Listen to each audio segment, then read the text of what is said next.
Accidental confession. The office was too quiet that afternoon. The kind of silence that made every keystroke sound like a drumbeat. Numbers swam across my screen until they blurred into nonsense, and I sighed, reaching for my phone under the desk.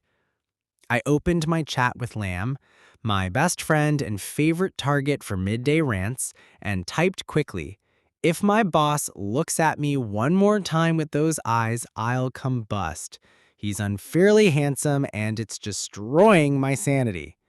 With a sharp grin, I hit send, already anticipating Liam's teasing comeback. But when my phone buzzed again, the name on the screen nearly stopped my heart. Interesting. I didn't know you thought about me that way. My stomach crashed through the floor. I blinked hard, praying I'd hallucinated. But no, the message was right there, glowing back at me. Delivered. Read. To the CEO of the company. To my impossibly strict, impossibly gorgeous boss. I scrambled to type, thumbs shaking. "Sir, I'm so sorry. That was meant for my friend. Please ignore it." A pause. Then another buzz. Boss. Too late. I don't want to ignore it. The world tilted. Across the room, through the glass walls of his office, Adrian stood with his phone in hand, eyes locked on mine. His usual stern mask had slipped into something unreadable, something that made my chest tighten. I ducked my head, cheeks on fire. My heart thudded so violently I thought it might leap out of my chest. The next morning, I prayed he'd forgotten. Maybe he'd laughed it off, filed it away as harmless clumsiness. But when I stepped into the office, there he was, leaning casually against my desk as if it belonged to him. "Good morning," he said smoothly. "Good morning, sir," I stammered, clutching my bag. His lips twitched into the faintest smile. I don't think it was. His gaze lingered a moment too long before he straightened and walked away, leaving me breathless. From then on, everything shifted. When he passed by my desk, his eyes lingered. In his office, he'd offer me coffee, insisting I sit while we talked through reports.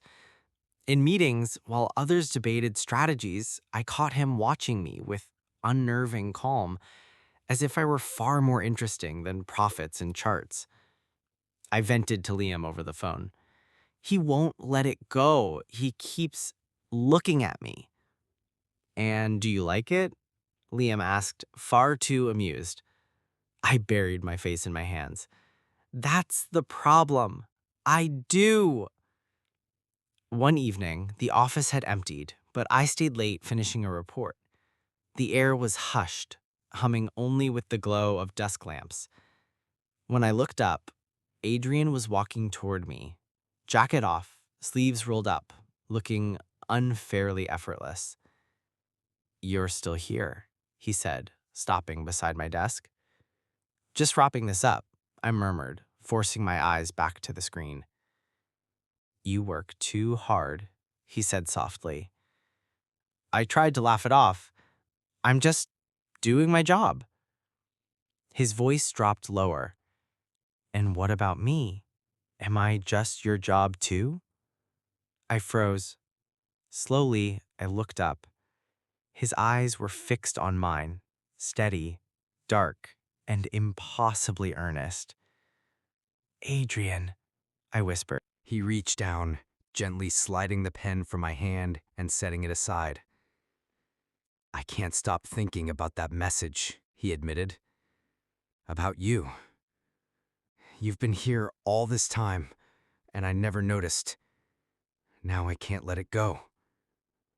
My chest ached. "You're my boss," I breathed, though the protest was weak. "And you're the only person in this building who makes me forget I'm a boss."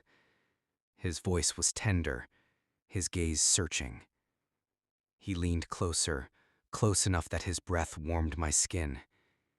"Tell me to stop, and I will. But if you don't..."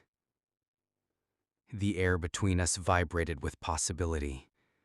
My heart thundered, but for once I didn't think about rules or fear. I thought only of him. I don't want you to stop, I whispered.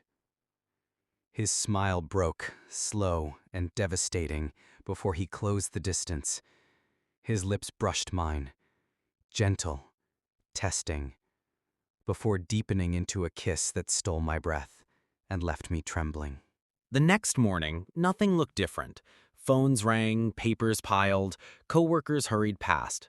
But when Adrian walked by my desk, he let his hand brush mine. Just a fleeting touch, quick and hidden, but deliberate. No one else noticed, but I did. And in that quiet, secret gesture, I knew. One wrong message had changed everything, and I didn't want it to change back.